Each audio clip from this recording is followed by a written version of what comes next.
Pedro Collins once made Sachin Tendulkar look like an amateur, dismissing the cricket god not once but 3 times in a single series.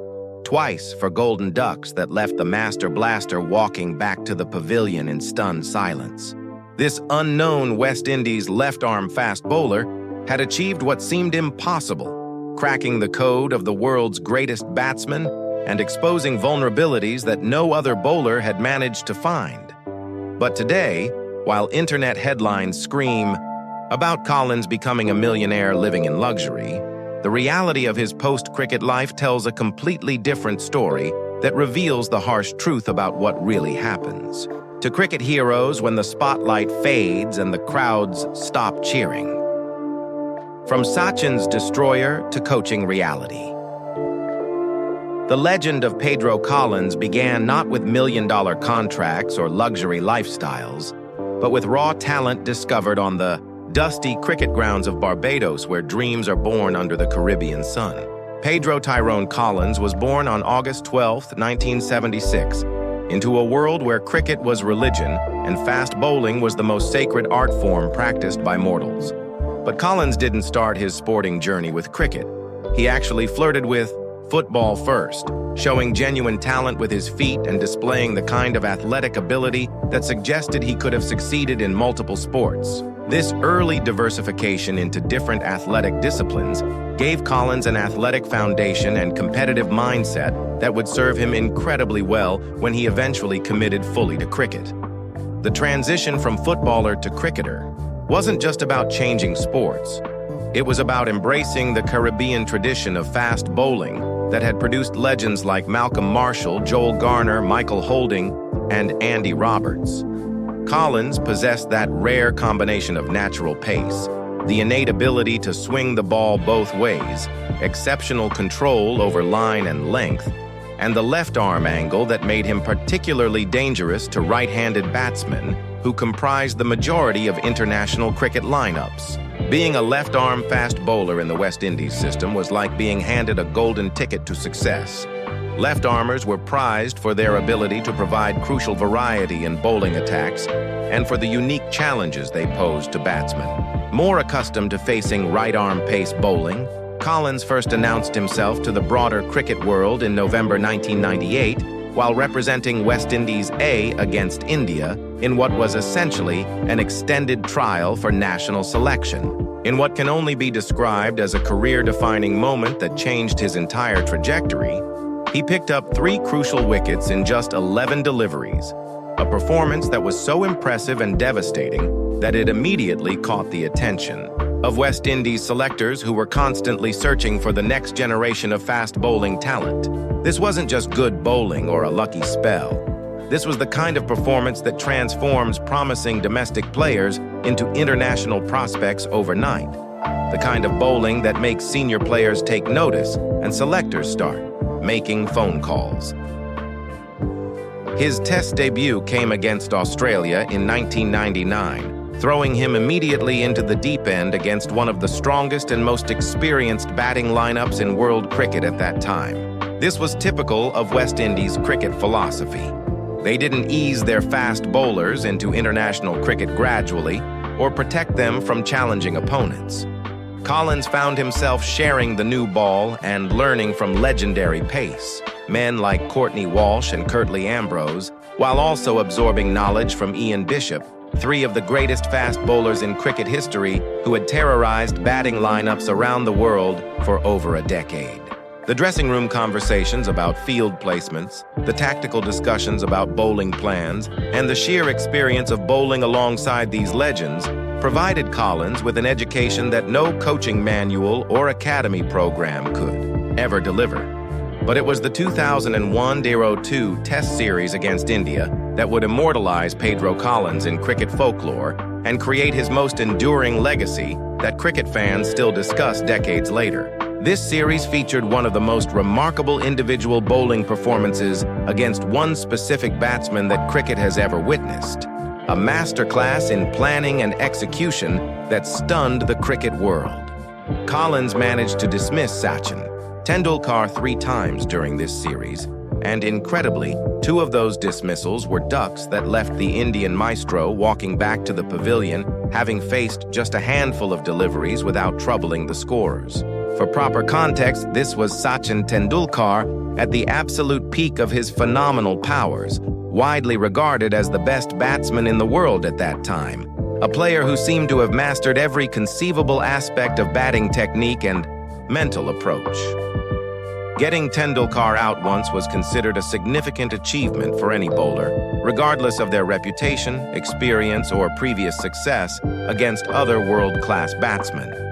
Getting him out 3 times in one series was almost unthinkable, the kind of performance that would define a bowler's entire career and provide stories to tell grandchildren. The cricket world was stunned. Commentators were running out of superlatives to describe what they were witnessing, and suddenly, Pedro Collins became the most talked-about fast bowler in international cricket, with everyone trying to understand how this relatively unknown West Indies bowler had managed to consistently trouble the master batsman. The dismissals weren't lucky edges, fielding brilliance, or controversial umpiring decisions that could be attributed to fortune rather than skill. They were well-planned, brilliantly conceived, and skillfully executed deliveries that beat one of cricket's greatest batsmen fair and square through superior bowling craft. Collins had spent hours studying footage of Tendulkar's batting, identifying specific weaknesses in his technique against left-arm pace bowling, particularly his tendency to play slightly across the line when facing deliveries angled in from left-arm fast bowlers who could create awkward angles. Collins exploited these technical vulnerabilities ruthlessly and intelligently, using his natural left arm angle combined with subtle variations in pace, movement off the pitch, and precise line and length to create problems that even Tendulkar's incredible hand-eye coordination and batting genius couldn't solve. Collins also holds a unique record in cricket history that showcases his remarkable ability to make immediate impact in test matches from the very first delivery. He became the first bowler in cricket history to take a wicket with the first ball of a test match on 3 separate occasions, each time dismissing Bangladesh's opening batsman Hanan Sarkar, who became an unwilling participant in cricket history. This extraordinary record speaks to Collins's ability to start matches with maximum intensity and precision, setting an aggressive tone for entire test matches and putting immediate psychological pressure on opposing teams before they could settle into their innings or establish any rhythm. His overall record against Bangladesh was particularly impressive and demonstrated consistent excellence rather than isolated moments of brilliance that some bowlers experience against weaker opposition. In just 4 test matches against Bangladesh, Collins claimed a remarkable 26 wickets at an average that would make any fast bowler proud and established him as their nemesis. This wasn't just about bowling against allegedly weaker opposition or taking advantage of inexperienced batsmen. Collins' performances against Bangladesh showed his ability to maintain relentless pressure over extended periods, to adapt his bowling intelligently to different pitch conditions and weather situations, and to systematically dismantle batting lineups with methodical precision and unwavering focus. However, Collins' extremely promising international career was significantly hampered by a series of unfortunate injuries that prevented him from becoming the consistent fixture in the West Indies team that his abundant talent clearly deserved. The most infamous and discussed of these injuries occurred during a match against Australia when he failed to get out of the way of a particularly quick delivery from Jason Gillespie that was aimed at his body. The ball struck him in an extremely sensitive area, causing a painful injury that kept him out of all forms of cricket for almost a year. A devastating blow for any professional athlete, but particularly crushing for a fast bowler whose career depends on rhythm, confidence, physical fitness, and mental toughness. When Collins finally returned to international cricket in 2001-02 after his lengthy rehabilitation, he had worked incredibly hard during his recovery period to add extra pace to his deliveries and improve his overall fitness levels, showing the dedication, professionalism, and mental strength that characterized his entire approach to the game. The serious injury layoff could easily have ended his career permanently, as many athletes never fully recover from such setbacks. But Collins used the enforced time away from cricket to strengthen his body systematically, refine his bowling technique with coaches, and return to international cricket stronger and more determined than ever before. Family connections added a fascinating dimension to Collins's career trajectory and provided interesting storylines for cricket followers. His half-brother Fidel Edwards was also a fast bowler who represented the West Indies with distinction, and the two brothers actually played together in several international matches, creating a unique family dynamic within the team environment. In 2006, Collins was brought into a crucial test series against India as a direct replacement for Edwards, who had suffered his own freak injury at an inopportune moment. This particular series proved to be personally significant for Collins, as he claimed the important wicket of Yuvraj Singh to reach his 100th test wicket, a significant milestone that only a select group of bowlers achieve in international cricket, and represents recognition of sustained excellence over an extended period. Collins's international career effectively ended in 2007 when he made the difficult but understandable decision to sign a lucrative 2-year deal with Surrey as a Kolpak player, a ruling that changed many cricketers' career paths. The Kolpak ruling allowed players from certain countries to play county cricket without being considered overseas players, providing them with better opportunities and financial security. But it also meant they became immediately ineligible for international cricket representation.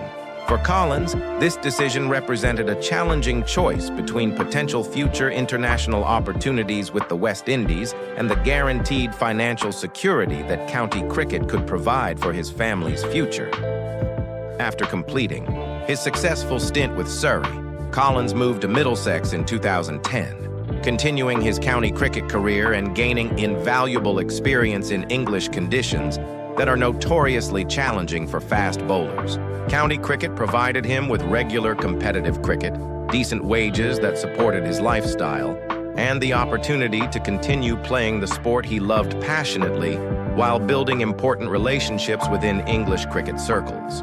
That would serve him well in his eventual post-playing career transition.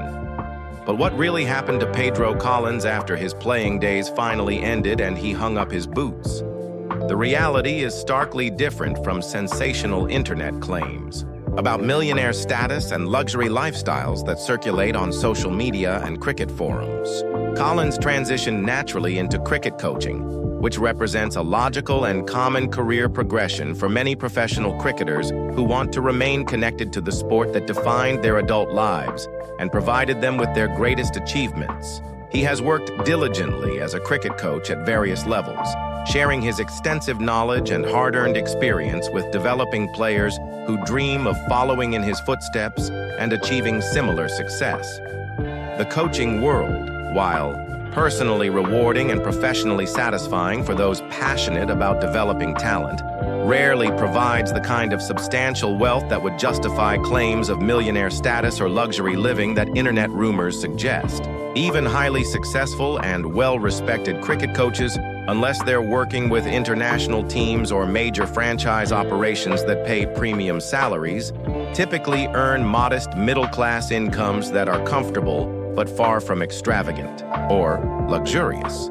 Collins' actual post-cricket story is more representative of what happens to the majority of professional cricketers after their playing careers end and they must find new ways to earn a living.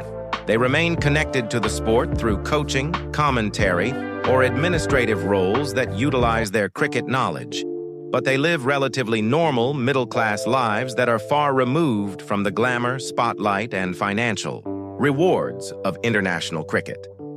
The transition from being a test cricketer who once dismissed Sachin Tendulkar to being a coach working with club players or young prospects represents a significant change in lifestyle, income levels, and public recognition that many former players struggle to adjust to completely. Today, Pedro Collins represents the reality of most professional cricketers' post-career lives, staying involved in the sport they love through meaningful contribution, working to develop the next generation of talent, but living modest lifestyles. that bear no resemblance to the luxury and wealth that sensational headlines falsely suggest. Discover the real stories behind cricket legends. Support honest journalism that separates fact from fiction.